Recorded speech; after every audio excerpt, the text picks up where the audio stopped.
Hello students, how are you all? Students, आज इस lecture video में हम वैक्सीनेशन के बारे में पढ़ेंगे। वैक्सीनेशन होता क्या है, इसकी हिस्ट्री क्या है, इसके मैकेनिज्म क्या है, टाइप्स क्या है, इन सब के बारे में इस लेक्चर वीडियो में आज हम पढ़ेंगे। तो हम शुरू करते हैं पहले वैक्सीनेशन से। वैक्सीनेशन होता क्या है? What are vaccines? वैक्सीन्स क्या होते हैं? वैक्सीन एक बायोलॉजिकल प्रिपरेशन है जो कि इम्यूनिटी को इम्प्रूव करने के लिए, किसी पर्टिकुलर डिसीज़ के अगेंस्ट इम्यूनिटी को इम्प्रूव करने के लिए दी जाती है। एंड ये नेम डिराइव किया गया था वैका वर्ड से, वैका, जिसका मतलब होता है काउ। एंड ये प्रोफाइलेटिक भी हो सकते हैं एंड थेरेप्यूटिक भी हो सकते हैं। हम अभी पढ़ते हैं वैक्सीनेशन का एग्जैक्ट डेफिनेशन। तो वैक्सीनेशन होता क्या है? वैक्सीन तो हमने पढ़ लिया, अब हम पढ़ रहे हैं वैक्सीनेशन होता क्या है। तो वैक्सीनेशन का मतलब होता है कि हम वैक्सीन को एडमिनिस्ट्रेट करें। Administration of vaccine is called vaccination. And इससे होता क्या है? तो वैक्सीन के एडमिनिस्ट्रेशन से हमारे इम्यून सिस्टम स्टिमुलेट हो जाते हैं एंड वो एडेप्टिव इम्यूनिटी डेवलप करते हैं पर्टिकुलर पैथोजन के अगेंस्ट। वैक्सीन को हम प्रिवेंट कर सकते हैं और उससे किसी भी इन्फेक्शन से हम अपने आप को बचा सकते हैं वैक्सीन की हेल्प से। वैक्सीनेशन एक एडमिनिस्ट्रेशन है वैक्सीन का, जिससे हमारा इम्यून सिस्टम स्टिमुलेट होता है एंड वो एडेप्टिव इम्यूनिटी डेवलप करता है पर्टिकुलर इन्फेक्शन और पैथोजन के अगेंस्ट। नाउ आप वैक्सीनेशन के बारे में हम अगर डिटेल में पढ़े तो वैक्सीन के बारे में हम ये समझ सकते हैं कि एक इम्यूनो बायोलॉजिकल सब्सटेंस है जिसको डिज़ाइन किया गया है ताकि हम स्पेसिफिक प्रोटेक्शन प्रोड्यूस कर सके एक गिवन डिसीज़ के अगेंस्ट। एंड ये हमारी बॉडी में जाके हमारे इम्यून सिस्टम को स्टिमुलेट कर देते हैं एंड प्रोटेक्टिव एंटीबॉडी प्रोडक्शन शुरू कर देते हैं और अदर इम्यून मैकेनिज्म को ट्रिगर आउट कर देते हैं।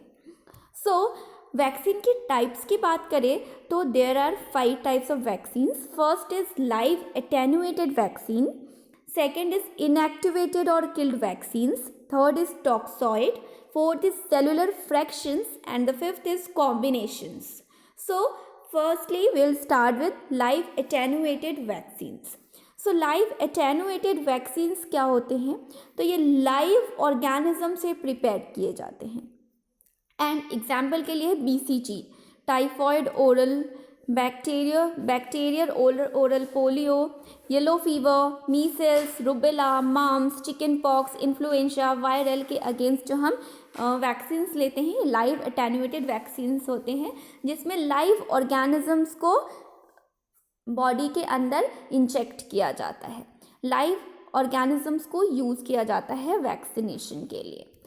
नाउ इनएक्टिवेटेड और किल्ड वैक्सीन्स क्या होते हैं? तो इसमें ऑर्गेनिज्म को किल किया जाता है हीट और केमिकल मेथड से and when injected into the body stimulate active immunity. And जब हम इनको बॉडी में इंजेक्ट करते हैं तो ये हमें एक्टिव इम्यूनिटी को स्टिमुलेट कर देते हैं, हमारे इम्यूनिटी को स्टिमुलेट कर देते हैं। And safe but generally less efficacious than live vaccines. ये काफ़ी सेफ होते हैं लेकिन लाइव वैक्सीन्स के कंपैरिजन में ये इतने ज़्यादा हेल्पफुल नहीं होते। लाइव वैक्सीन्स इनके कंपैरिजन में ज़्यादा बेनिफिशियल इफिकेशियस होते हैं। एग्जाम्पल के लिए typhoid, cholera, bacterial infection, rabies, Salk polio, hepatitis A, B etcetera viral infections के केसेस में इनका हम इस्तेमाल करते हैं। Third is toxoids. कुछ ऑर्गेनिजम्स है जो कि एक्सोटॉक्सिन्स प्रोड्यूस करते हैं एंड इस टॉक्सिन्स को डिटॉक्सिकेट करके यूज़ किया जाता है वैक्सीन के प्रिपरेशन के लिए। इनकी इफिकेसिस काफ़ी हाई होती है। These are highly efficacious and safe. ये काफ़ी ज़्यादा इफिकेशियस एंड सेफ होते हैं। एग्जाम्पल के लिए डिप्थेरिया, बैक्टीरियल इन्फेक्शन में हम टॉक्सॉइड को पेशेंट को देते हैं। Now cellular fractions. Cellular fractions क्या होते हैं? तो इस वैक्सीन में क्या होता है कि ये सेलुलर फ्रैक्शन से एक्सट्रैक्टेड सेलुलर फ्रैक्शन से प्रिपेयर किए जाते हैं and duration of experience is limited and their efficacy and safety is high. सो इसका एक्सपीरियंस का ड्यूरेशन जो है वो काफ़ी लिमिटेड होता है, लेकिन इनकी इफिकेसी और सेफ्टी काफ़ी हाई होती है. एग्जाम्पल के लिए हम meningococcal vaccine, pneumococcal vaccine, hepatitis B, polypeptide vaccine, these are the example of cellular vaccine. Now combination में क्या होता है कि मोर देन वन किल्ड, और इसमें क्या होता है कि more than one kind of immunising agent is included in the vaccine, it is called mixed और कंबाइंड वैक्सीन. सो इसमें एक से ज़्यादा इम्यूनाइजिंग एजेंट को इंक्लूड किया जाता है वैक्सीन में, इसलिए इनको हम कंबाइंड वैक्सीन कहते हैं. एग्जाम्पल के लिए DPT, diphtheria pertussis tetanus, DT, diphtheria tetanus, hepatitis A and B and hepatitis A and typhoid, these are the examples of combinations. So इसमें एक से ज़्यादा kind of immunising agents mix किए जाते हैं वैक्सीन में. नाउ अब हम देखते हैं कंपैरिजन ऑफ किल्ड और लाइव वैक्सीन्स. लाइव वैक्सीन्स और किल्ड वैक्सीन्स को हम कंपेयर करते हैं तो क्या कैरेक्टरिस्टिक्स है लाइव वैक्सीन्स के एंड किल्ड वैक्सीन्स के. अगर हम नंबर ऑफ डोज की बात करें तो किल्ड वैक्सीन के केस में हमें मल्टीपल नंबर ऑफ डोजेस देने पड़ेंगे, जबकि लाइव वैक्सीन्स के केस में हमें सिंगल नंबर ऑफ डोजेस देने पड़ेंगे. Need of adjuvant, killed vaccine के केस में येस, लाइव वैक्सीन के केस में नो एडजुवेंट की ज़रूरत नहीं होती है. Duration of immunity, live vaccine की ड्यूरेशन ऑफ इम्यूनिटी लॉन्गर होती है, किल्ड की शॉर्टर होती है. इम्यूनोग्लोबुलिन्स प्रोड्यूस्ड में क्या होता है, लाइव वैक्सीन के केस में IgA एंड IgG प्रोड्यूस होते हैं एंड किल्ड वैक्सीन के केस में IgG.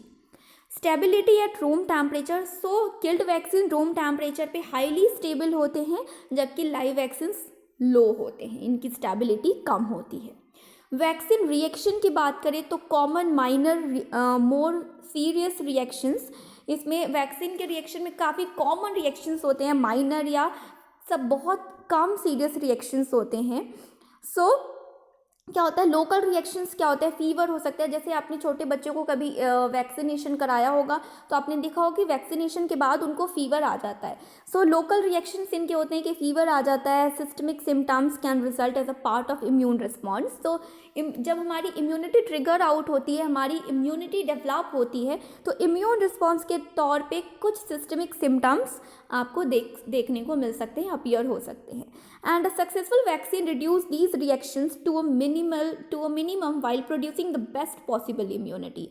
सो एक सक्सेसफुल वैक्सीन जो है वो इन रिएक्शंस को रिड्यूस करते हैं एंड वो बेस्ट पॉसिबल इम्यूनिटी प्रोड्यूस करते हैं. Okay, so now vaccines and possible minor adverse reactions. So किस किस वैक्सीन के क्या क्या माइनर एडवर्स रिएक्शंस हो सकते हैं. सो अगर हमने BCG का इंजेक्शन लिया है, वैक्सीनेशन कराया है, तो local reaction like pain, swelling या रेडनेस आती है. कॉलरा के केस में ओरल प्रेजेंटेशन नन. DTP के केस में क्या होता है, local reactions like pain, swelling, redness, fever etcetera. Hepatitis A के केस में local reactions like pain, swelling, redness etcetera as a symptoms आपको देखने को मिल सकते हैं, एज एडवर्स रिएक्शन आपको देखने को मिल सकते हैं. टेटनस के केस में local reaction like pain, swelling, redness, malaise and non specific symptoms आपको एज एडवर्स इफेक्ट के तौर पे, एडवर्स रिएक्शन के तौर पे देखने को मिल सकते हैं. अब कुछ कॉमन साइड इफ़ेक्ट्स क्या है किसी भी वैक्सीन के, तो इंजेक्शन साइट रिएक्शंस हो सकते हैं. जहाँ पे इंजेक्ट किया है वहाँ पे पेन हो सकता है, स्वेलिंग हो सकती है, रेडनेस हो सकते हैं, माइल्ड फीवर आ सकता है, शिवरिंग हो सकती है, फैटिक हो सकता है, हेडेक हो सकता है, मसल्स एंड जॉइंट पेन हो सकते हैं. सो ये कुछ साइड इफ़ेक्ट होते हैं वैक्सीन के. Okay, now national immunisation schedule. So national immunisation schedule क्या है. So the first visit when infant is 6 weeks old. So पहला विजिट तब होता है जब बच्चा 6 वीक्स ओल्ड होता है, तब उनको पहले विजिट करना चाहिए for immunisation process. And 2 and 3rd visits at intervals of 1 to 2 months. So 1 से 2 महीने के इंटरवल पे 2nd और 3rd विजिट लेना चाहिए. एंड ओरल पोलियो वैक्सीन्स को देने चाहिए काफ़ी कंकरेंटली विथ DPT. ओके, अब क्या 4 रीजंस है वैक्सीन्स के. सो सबसे पहला तो ये है कि हमें 4 रीज़न क्या है जिसकी वजह से वैक्सीन लेना चाहिए. तो पहला तो ये कि हमारी ज़िंदगी बचाते हैं, दूसरा ये सेफ़ होते हैं, तीसरे ये प्रोटेक्ट करते हैं हमारे लव्ड वंस को, and the 4th is they are required. Okay. Now immunisation क्या है? तो इम्यूनाइजेशन एक प्रोसेस है जहाँ पे पर्सन को उनकी इम्यूनिटी को बढ़ाने के लिए, उनके इम्यून सिस्टम को उनकी इम्यूनिटी को डेवलप करने के लिए एंड इन्फेक्शियस डिसीजेस के अगेंस्ट रेसिस्टेंस प्रोवाइड करने के लिए हम वैक्सीन को एडमिनिस्ट्रेट करते हैं उनकी बॉडी में, is called immunisation. And immunising agent को हम क्लासीफाई करते हैं as vaccine, immunoglobulins and antisera. So vaccines क्या है? तो वैक्सीन हमारे खुद के इम्यून सिस्टम को स्टिमुलेट करते हैं एंड किसी भी पर्सन को पर्टिकुलर और सब्सिक्वेंट इन्फेक्शन और डिसीजेस के अगेंस्ट इम्यूनाइज करते हैं, उनकी इम्यूनिटी को डेवलप करते हैं, उनको प्रोटेक्ट करते हैं किसी इन्फेक्शियस डिसीजेस से और इन्फेक्शन से। Thank you so much students, I hope आपको अच्छा लगा हो पढ़ के। Thank you.